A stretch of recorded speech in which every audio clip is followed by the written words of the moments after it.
গাড়ি কেনার সময় বিভিন্ন লোন বা ফাইন্যান্স সুবিধা নিয়ে থাকেন যুক্তরাজ্যের বাসিন্দারা।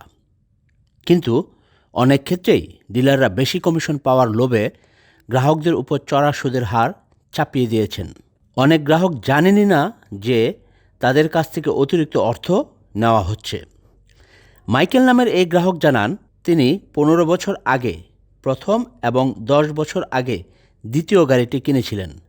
বছরের পর বছর তিনি বুঝতে পারেননি যে তাকে ঠকানো হয়েছে। I bought one car in 15 years ago, and I bought the second car 10 years ago.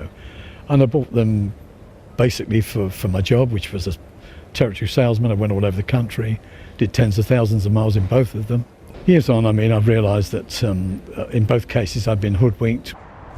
আর্থিক খাতের নিয়ন্ত্রক সংস্থা FCA জানিয়েছে, ধারণা করা হয় প্রায় 12.1 মিলিয়ন ফাইন্যান্স এগ্রিমেন্টে এই জালিয়াতি হয়েছে।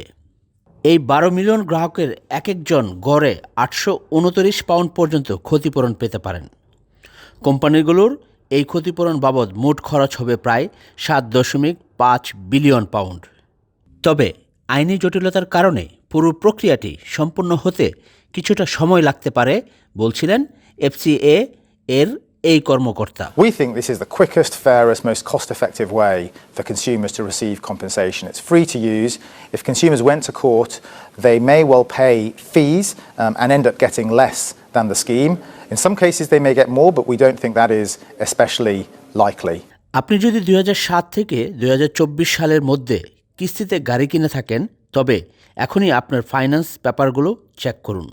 আপনিও হতে পারেন এই ক্ষতিপূরণের দাবিদার। Afzal Hossain, I media, London.